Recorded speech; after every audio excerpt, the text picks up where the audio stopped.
Welcome to trigger with Sundar. ఈ రోజు supreme court వక్ఫ్ చట్టం 2025 పైన ఒక కీలకమైన వ్యాఖ్యలు ఆదేశాలు చేసింది. ఈ నేపథ్యంలో మరి అసలు ఏం ఆదేశాలు ఇచ్చింది అనే అంశాలను మాట్లాడడానికి మన స్టూడియోలో ఉన్నారు ప్రముఖ విశ్లేషకులు ఎండి అబ్బాస్ గారు. ఎంతో మాట్లాడతాం. నమస్తే అబ్బాస్ గారు. నమస్తే అబ్బాస్ గారు, ఈరోజు సుప్రీంకోర్టు వ్యాఖ్యల్ని ఆదేశాలను మీరు కూడా చూసి ఉంటారు. ఒక 4 అంశాల పైన చేసిన సందర్భంలో మొట్టమొదటిది ముఖ్యమైనది, అసలు వక్ఫ్కి సంబంధించి ఎవరు ఇవ్వాలి, దానం ఎవరు చేయాలి అనే అంశంలో గతంలో మన ఇంటర్వ్యూలో మీరు కూడా ప్రస్తావించారు. అతను ముస్లిం అయి ఉండాలి, 5 సంవత్సరాల పాటన ఉన్న క్లాజును దాన్ని నిలిపేస్తూ ఇచ్చిన దాన్ని ఎట్లా చూడాలి? సుప్రీంకోర్టు మొత్తంగా చూసినప్పుడు కొంత పాజిటివ్ గానే స్పందించింది అనేది దీని మీద భావించాల్సి ఉంటది. అయితే ఇంకా పూర్తి స్థాయిలో దానికి న్యాయం జరిగింది అని చెప్పేసి చెప్పడానికి లేదు. ఇంకా కొంత దాంట్లో కొన్ని సందిగ్ధతలు, కొన్ని అక్కడక్కడ కొంత ఇబ్బందికరమైన పరిస్థితులు కొన్ని ఉన్నాయి. అయితే దాంట్లో మొదటిది ఏంటంటే, ఇప్పటిదాకా మీరు రైజ్ చేసినట్టుగా ఎవరు వక్ఫ్ చేయాలి అనే దాని విషయంలో, ఎవరు వక్ఫ్ చేయాలి అంటే ఒక దేవుడికి ధర్మం చేయడం అనేది ఎవరైనా దానం చేయొచ్చు తన ఆస్తిని, ఏ వ్యక్తి అయినా, ఇర్రెస్పెక్టివ్ ఆఫ్ రిలీజియన్స్. అంటే ఏ మతానికి చెందినటువంటి వ్యక్తి అయినా, ఏ మత ధార్మిక సంస్థకైనా దానం ఇచ్చేటువంటి హక్కు ఉండాలి. అది రాజ్యాంగంలో అందరూ సమానత్వం అనేటువంటి భావనకి అది కీలకమైంది అన్నట్టు. అయితే వక్ఫ్ బోర్డుకు ఆస్తి ఇవ్వాలి అన్నప్పుడు ఈ చట్టంలో పెట్టింది ఏంటంటే, 5 సంవత్సరాలు ప్రాక్టీసింగ్ ముస్లిం అయితేనే ఇవ్వాలి అనేది ఇది రాజ్యాంగ విరుద్ధం అని చెప్పేసి స్పష్టంగా కనిపిస్తుంది. అది దాన్ని సుప్రీంకోర్టు ఏం చేసిందంటే ఇప్పుడు నిలిపివేసింది. అది నిలిపివేయడం కాదు, దాన్ని మొత్తమే రద్దు చేయాలి, రద్దే చేయాలి. ఎందుకంటే ఇది రాజ్యాంగ ఫండమెంటల్ రైట్స్ కి విరుద్ధంగా ఉంది. అది దాన్ని మళ్ళీ కొంచెం చూస్తాము, నిలిపేస్తాము, మళ్ళీ ఏమన్నా ఇది చేస్తాము, ఇది అక్కర్లేదు దాన్ని. ఎందుకంటే ఎవరైనా ఇవ్వచ్చు ఆస్తి. 5 ఏళ్ళే ముస్లిం అయినటువంటి ఆయన ఇవ్వాలని ఏం లేదు. ఎక్కడనో ఒక ఆయన ఉంటాడు, ఆయనకి దేవుని మీద నమ్మకం ఉంటది, ఏదో ఆస్తి ఇస్తాడు. దానికి నువ్వు ఫలానా అయితేనే ఇవ్వాలి అని చెప్పేసి అనేటువంటిది ఏదైతుందో అది సరైనటువంటి క్లాజ్ కాదు. దాన్ని నిలిపివేయడాన్ని స్వాగతిస్తున్నాం, కానీ నిలిపివేయడం కాదు, దాన్ని రద్దే చెయ్యాలి. ఇది మనం డిమాండ్ చేయాల్సినటువంటిది. ఇంకా రెండో పాయింట్ లో వక్ఫ్ అని ఎవరు నిర్ణయించాలి అని గతంలో చట్టంలో కలెక్టర్ కు ఉన్నది అన్న అంశాన్ని కూడా మీరు మన T10 ప్రేక్షకుల ముందు చాలా క్లియర్ గా చెప్పారు. అది ఇబ్బంది కలిగించే పరిస్థితి కూడా ఉంటది అన్నారు. ఇప్పుడు దాన్ని కోర్టులే చూడాలి అని చెప్పేసి కూడా సుప్రీంకోర్టు అన్నది. దాన్ని స్వాగతిస్తారా? అది ఓకే. దాంట్లో అంటే దాంట్లో చట్టంలో ఉన్నటువంటి దాన్ని ఇది సరి అయింది. ట్రిబ్యునల్ కాదు, న్యాయాధికారులు ఎప్పుడైనా కానీ ఏ దగ్గరైనా ఆస్తి ఎవరిదైనా నిర్ణయించేది న్యాయాధికారులే ఉన్నారు. డిస్ప్యూట్ వచ్చినప్పుడు సివిల్ లా ఉంది, దానికోసం ఏ ఆస్తికైనా ఆస్తికి సంబంధించినటువంటి న్యాయ వ్యవస్థనే ఫైనల్, అంతిమ నిర్ణయం అనేది న్యాయ వ్యవస్థ ఉంటుంది ఎప్పుడైనా. కాబట్టి ఇక్కడ అలాంటి ట్రిబ్యునల్స్ కు అప్పగించడం అనేటువంటి సరైంది. అది అలా సుప్రీంకోర్టు తీసుకున్నటువంటి నిర్ణయం సరైందే. అయితే దాన్ని స్ట్రెంథన్ చేయాల్సి ఉంది. ఇప్పుడు ఇంకా ఏం స్ట్రెంథన్ చేయాలి ఏమంటే, ఇప్పుడు దాంట్లో నిర్ణయించే అధికారం ఉందని చెప్పారు, కానీ గతంలో మనం చెప్పినాం work by user. Work by user అనేది మొత్తం అంటే రాయడం అనేటువంటిది లేకముందు, అంటే ప్రభుత్వాలకి తప్ప సాధారణమైనటువంటి ప్రజలకి ఆస్తి హక్కులు లేని కాలంలో, అంటే అప్పుడు రాజులు కానీ లేదు సంస్థానాధీశులు కానీ పెద్ద పెద్ద జాగీర్దారులు, జమీందారులు, వాళ్ళకి మాత్రమే భూములు, ఆస్తులు ఉండేవి. వాళ్ళు వక్ఫ్ చేసేవాళ్ళు. చేసినప్పుడు వాళ్ళు ఏంటి, ఉడికే పర్మాణాలు ఇచ్చేవాళ్ళు, లేదంటే ఏమంటాం దాన్ని, ఉడికే దానం ఇచ్చినవని నోటి ద్వారా నా మాటే శాసనం అని చెప్పేసి అట్లా ఇచ్చేవాళ్ళు. అప్పుడు రాజులు వాళ్ళే కాబట్టి అలా మాటలను ఎవరు ఇది చేసింది ఏం లేదు. కాబట్టి అలాంటివి ఇప్పుడు చాలా పెద్ద ఎత్తున ఉన్నాయి భూములు, ఆస్తులు ఉంటాయి. అవి వాటికి ఇప్పుడు డాక్యుమెంట్లు కావాలంటే ఇప్పుడు దొరకవు డాక్యుమెంట్లు. కాబట్టి దాని మీద ఏం చేయాలని చెప్పేసి సుప్రీంకోర్టు డైరెక్షన్ ఇచ్చింది. ఇది ఒక ముఖ్యమైనటువంటిది. కాబట్టి ఇవి అయితే దాంట్లో ఒక మంచి మాట ఏం చెప్పింది, ఈ మొత్తం అంతిమ తీర్పు వచ్చేంత వరకు ఇవి ప్రభావితం కావు, ఈ ఆస్తులు మార్పిడి గీర్పిడి ఏం చెల్లవు, అలాంటివి ప్రభావితం కావు అని చెప్పేసి చెప్పింది. అంతవరకు దాన్ని స్వాగతించవచ్చు. బట్ కానీ ఒక ప్రమాదం మాత్రం ఉంది. అదేం ప్రమాదం అంటే, దీన్ని బేస్ చేసుకొని ఈ డాక్యుమెంట్స్, ఇప్పుడు డాక్యుమెంట్స్ మీరు అందరు డాక్యుమెంటేషన్ చేయాలి అని చెప్పేసి 6 నెలల గడువు పెట్టారు, దాన్ని కొంచెం పెంచారు, ఇదంతా ఉంది కదా. ఇప్పుడు ఆ డాక్యుమెంటేషన్ చేస్తున్నప్పుడు ఇవన్నీ సబ్మిట్ చేయకుంటే ఈ సబ్మిట్ చేయనటువంటి ఆస్తి పత్రాలు సబ్మిట్ చేయనటువంటి ఆస్తుల పట్ల ఎలా వ్యవహరించాలనేటువంటిది ప్రభుత్వానికి ఒక స్పష్టమైనటువంటి ఆదేశాలు ఇవ్వాల్సినటువంటి అవసరం ఉంది. వాటిని వక్ఫ్గానే కొనసాగించాలి. ఎందుకు కొనసాగించాలంటే మీకు గతంలో చెప్పావని శ్మశానాలు ఉన్నాయి, దాంట్లో మసీదులు ఉన్నాయి, అలాగే పురాతనమైనటువంటి పడవబడినటువంటి ఈద్గాలు లాంటివి ఉన్నాయి, పురాతనమైన కట్టడాలు దాంట్లో ఉంటాయి. కాబట్టి వాటిని వివాదాస్పదం అయ్యేటువంటి అవకాశం ఉంటది అన్నట్టు. ఇది కనుక ఇది సరిగా వ్యవహరించకుంటే, ఇప్పుడు మొన్ననే RSS వాళ్ళు ఒక ప్రకటన చేశారు, మోహన్ భగవత్ మంచిగా ఉండాలంటే కాశీ మజీదు అలాగే మధురది కాశీది ఇచ్చేసేయాలి ముస్లింలు అని చెప్పేసి ఒక ఇది చేశాడు. ఆయన ఏమో జాతీయ స్థాయిలో ఉన్నాడు కాబట్టి ఆయన అది డిమాండ్ చేశాడు. రేపు ఇంకో ఊర్లో RSS ఆయన ఉంటాడు, ఆయన మీ మజీద్ ఇస్తేనే మనం అందరం కలిసిమెలిసి ఉంటామని ఆయన అంటాడు. ఇప్పుడు జాతీయ స్థాయిలో ఆయన డిమాండ్ అట్లుంది, మోహన్ భగవత్. అదే రాష్ట్ర స్థాయిలో ఇంకొకడు ఉంటాడు నాయకుడు, జిల్లా స్థాయిలో ఇంకో నాయకుడు ఉంటాడు, విలేజ్ స్థాయిలో ఇంకో నాయకుడు ఉంటాడు.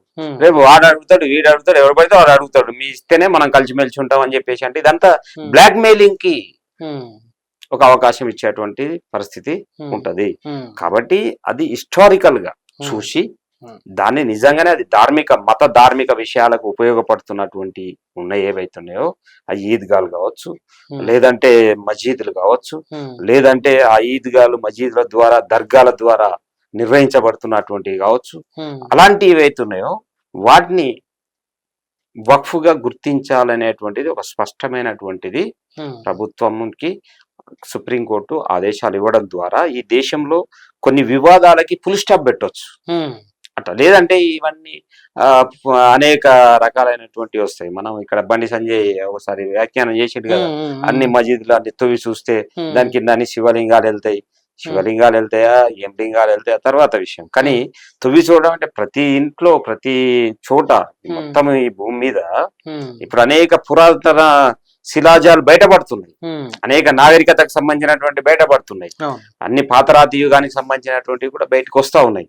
దేని కింద ఏముందో మనకు తెలియదు, ఏ దేవాలయం కింద ఏముందో, ఏ మసీద్ కింద ఏముందో, ఏ ఇంటి కింద ఏముండదో కూడా తెలియదు మనకు.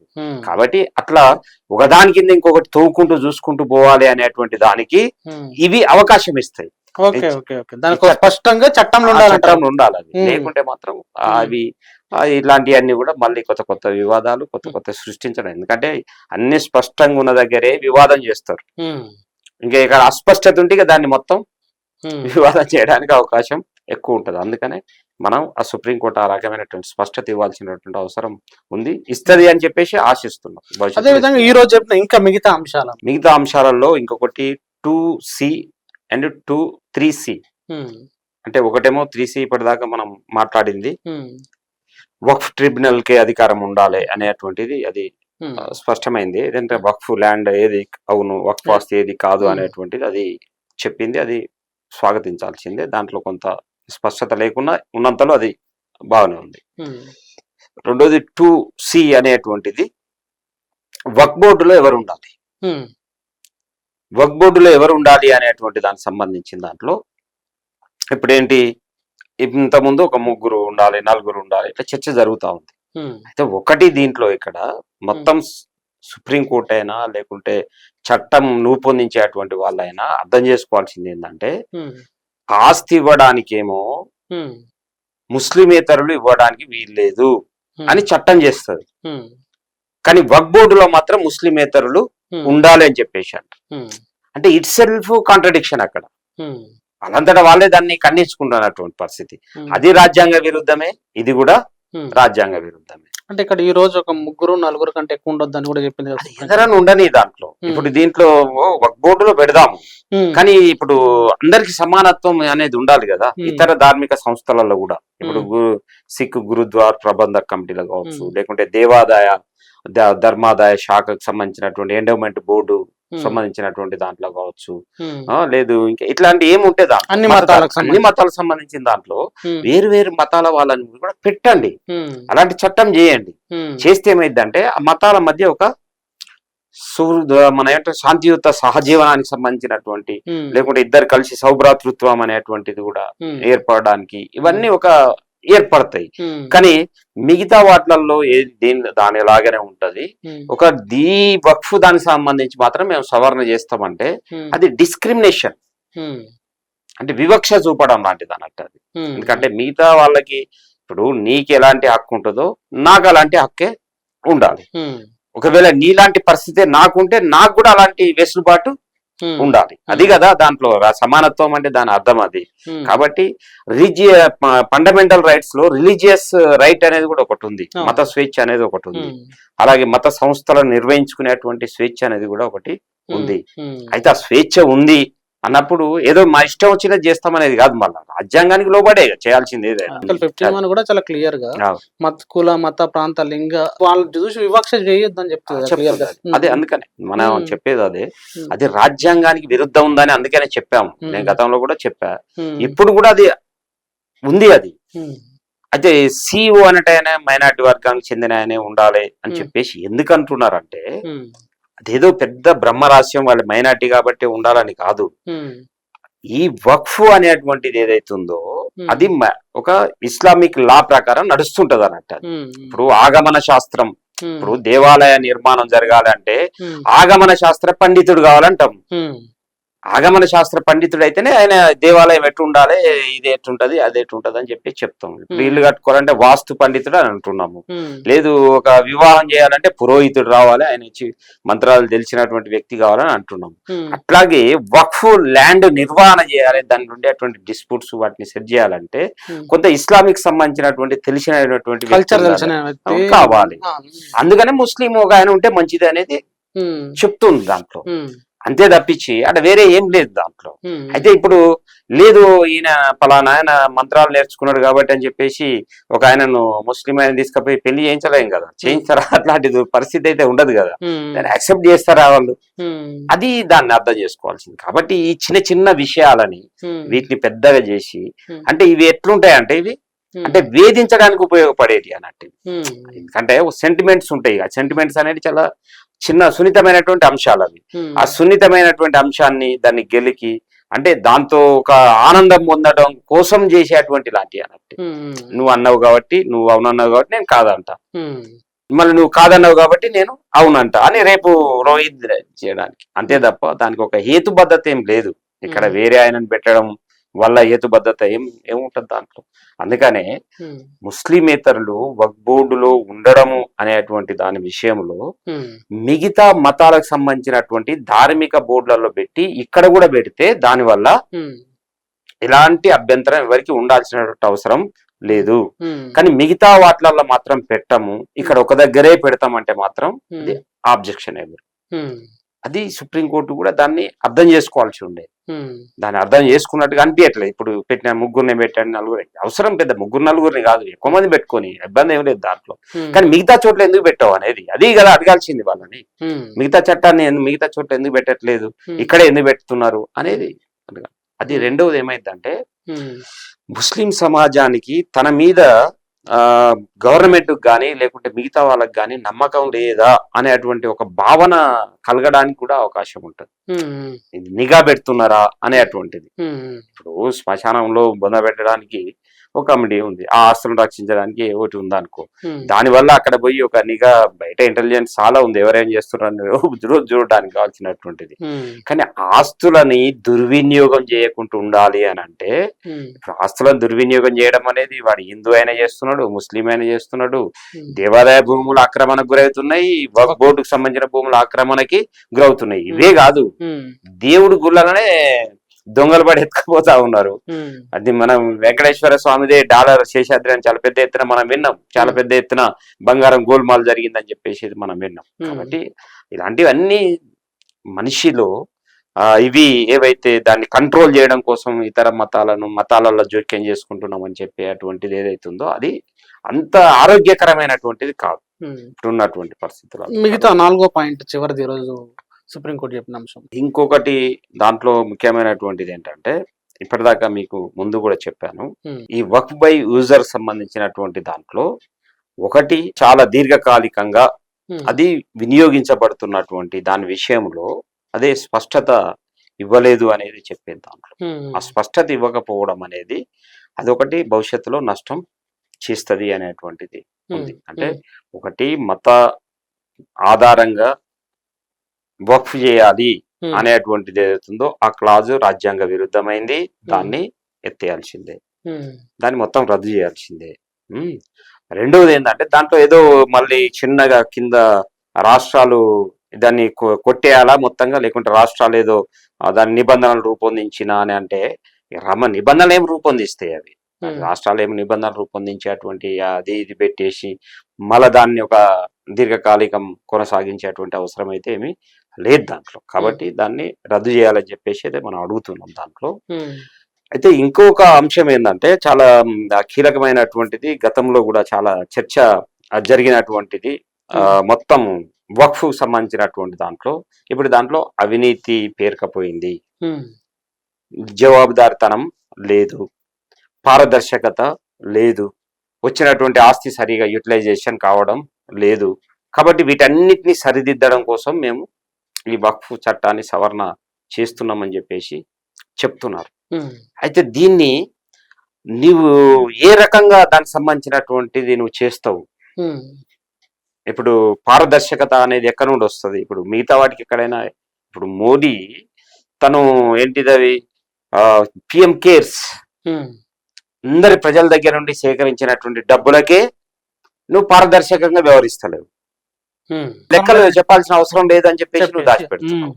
కాబట్టి ఒక అత్యున్నత స్థానంలో ఉండేటువంటి ప్రధానమంత్రి లాంటి వాళ్ళే వాళ్ళకి ప్రజలు ఇచ్చినటువంటి డబ్బులు నువ్వేం ఖర్చు పెట్టినావో చెప్పు అంటే అది అవసరం లేదని చెప్తుంటే ఇక ఇంకేముంది దాంట్లో? దీంట్లో పారదర్శకత, దీంట్లో ఏం వెతుకుతావు నువ్వు? ఇంకా జనాలకి ఎక్కడ వెతికేటువంటి ఇంకా కింది స్థాయి ఉద్యోగులు వీళ్ళంతా పారదర్శకంగా ఉండాలని చెప్పేసి అదంటే నీతులు చెప్పడానికి తప్ప ఆచరించడానికి కావు అనేది అర్థమవుతుంది. అంటే అలాంటి వ్యక్తులు తీసుకొచ్చినటువంటి చట్టం ఏదైతుందో అది అవుతుంది అనుకోవడానికి లేదు. ఇక రెండవది ఏంటంటే ఇప్పుడు అనేక చోట్ల, ఇప్పుడు ఉత్తరప్రదేశ్ లాంటి చోట్ల, మధ్యప్రదేశ్ లాంటి చోట్ల అనేక మసీదులు ఇప్పుడు ధ్వంసం చేయబడుతున్నాయి. మనం చూస్తున్నాం అనేక చోట్ల సోషల్ మీడియాలో అక్కడ ఇక్కడ కొంత జరుగుతూ ఉంది. కొన్ని చోట్లనైతే ఆ స్థలాన్ని ఇది కాదు అని చెప్పి డిక్లేర్ చేసి అక్కడ ఎకరాలు ఉన్నటువంటి భూములను కూడా యాక్టిఫై చేసుకుంటే ఇది గవర్నమెంట్ది అని చెప్పేసి డిక్లేర్ చేసి అది చేస్తున్నటువంటి స్థితి కూడా ఉంది. అనేక చోట్ల గవర్నమెంట్ స్థలాలలో దేవాలయాలు కూడా కడతారు, చాలా చోట్ల మసీదులు కూడా కట్టి ఉండొచ్చు. ఎందుకంటే మామూలు ఎక్కడైతే ఖాళీ భూమి ఉంటుందో అక్కడ కడుతూ ఉంటారు. మనం చూసినాం ఇక్కడ అనేక రోడ్ల మీద దేవాలయాలు ఉన్నాయి, ఇవేంటి మసీదులు ఉంటాయి, లేదంటే చిన్న చిన్న దర్గాలు ఉంటాయి, ఇలాంటివి ఉన్నాయి దాంట్లో. కాబట్టి ఆడ ఏమవుతుందంటే ఓన్లీ మిగతా వాటికి జోటికి వెళ్లకుండా ఓన్లీ మసీదులను డిమాలిష్ చేస్తున్నటువంటి స్థితి కనిపిస్తుంది.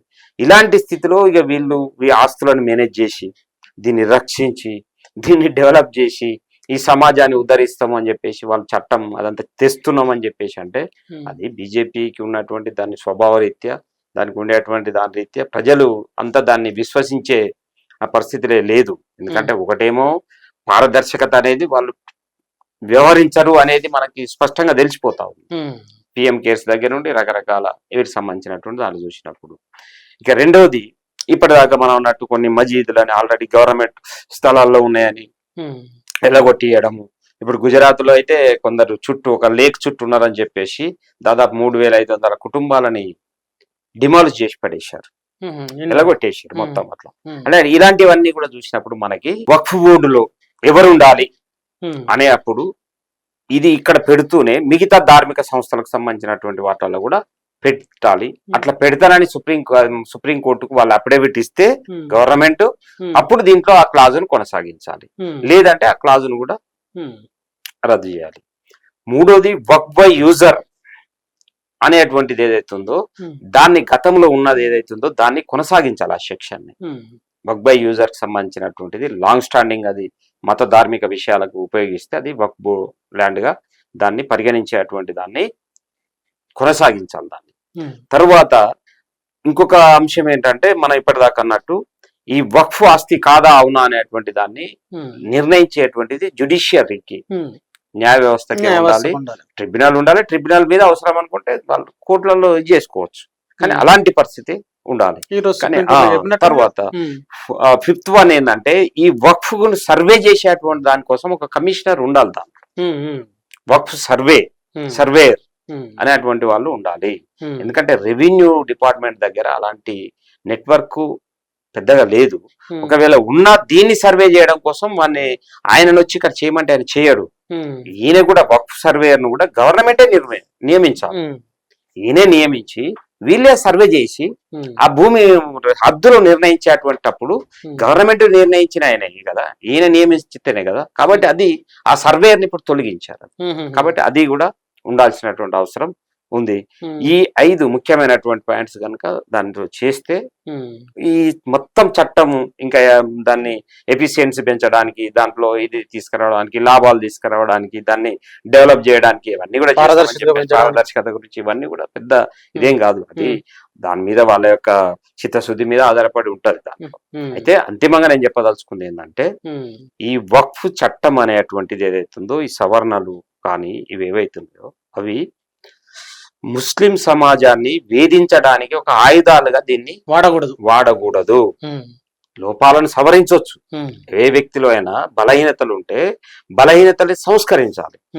అదే సమాజంలో కూడా బలహీనతలు ఉంటే వాటిని సంస్కరించాలి.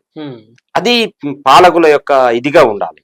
కానీ వాటిని ఆసరాగా చేసుకొని ఆ బలహీనతలని వాడుకొని వేధించడానికి కావాల్సినటువంటి పద్ధతి ఎప్పుడైతే చేస్తే వీళ్ళు సరి చేయడానికి పోతే వాటి వల్ల నష్టం వచ్చేటువంటి అవకాశము ఉంటది. అది సమాజం నుండి వ్యతిరేకత రావడానికి అవకాశం ఉంటది. ఇప్పుడు మనం అదే నేపాల్లో చూసినాం కదా, అది దాంట్లో సోషల్ మీడియా దీని వల్ల కొన్ని ఇబ్బందులు ఉన్నాయి. ఆ ఇబ్బందులను సరి చేయడానికి వాళ్ళు ప్రయత్నం చేయబోయారు. ఆ సరి అనేది సరిగా చేయకపోవడం వల్ల ఏమైంది, బ్యాన్ చేయడం వల్ల నష్టం వచ్చేసింది దాంట్లో. కాబట్టి అది జాగ్రత్తగా దాన్ని ఎట్లా ఇది చేయాలనేటువంటిది చూడాలి తప్ప దాన్ని మొత్తమే నేను ఇది చేస్తానని చెప్పేసి అంటే మాత్రం అలాంటి తిరుగుబాటును ప్రజల నుండి ఎదుర్కోవాల్సి వస్తుంది. అది సెంట్రల్ గవర్నమెంట్ అయినా ఎవడైనా చట్టానికి వ్యతిరేకంగా. అందుకనే కదా మనం ఆందోళన చాలా పెద్ద ఎత్తున చూసాం. సుప్రీంకోర్టు మీద నమ్మకంతో ఆగారు. ఇప్పుడు సుప్రీంకోర్టు కొన్ని ఇది చేసింది. రాబోయే కాలంలో ఇంకా దానికి సంబంధించిన స్పష్టత వస్తే అప్పుడు దీని మీద ఉద్యమాలు వస్తాయా ఇంకేమొస్తాయా అనేది మనం చూడగలుగుతాం. అందుకనే సుప్రీంకోర్టు అంతిమ తీర్పు కోసం అందరూ దేశవ్యాప్తంగా ఉన్నటువంటి ప్రజలు కూడా ఎదురు చూస్తున్నారు. మనం కూడా అట్నే వెయిట్ చేయాల్సినటువంటి అవసరం ఉందని చెప్పి భావిస్తాం. Thank you very much Abbas. ప్రజలారా విన్నారు కదా, వక్ఫ్ చట్టం 2025 రాజ్యాంగబద్ధంగా ఉండాలి, రాజ్యాంగంలో ఇచ్చిన ప్రాథమిక హక్కులకు అనుకూలంగా ఉండాలి, వాటిని మత కోణంలోనూ వేధించడానికి అవకాశం లేకుండా ఉండాలనేది ఒక పాయింట్ చెప్పడంతో పాటు మిగతా అన్ని ధార్మిక సంస్థలకు ఉండే రూల్స్ వక్ఫ్ కూడా పెట్టాలి అనే అంశాలని చాలా సూటిగా స్పష్టంగా అబ్బాస్ గారు చెప్పారు.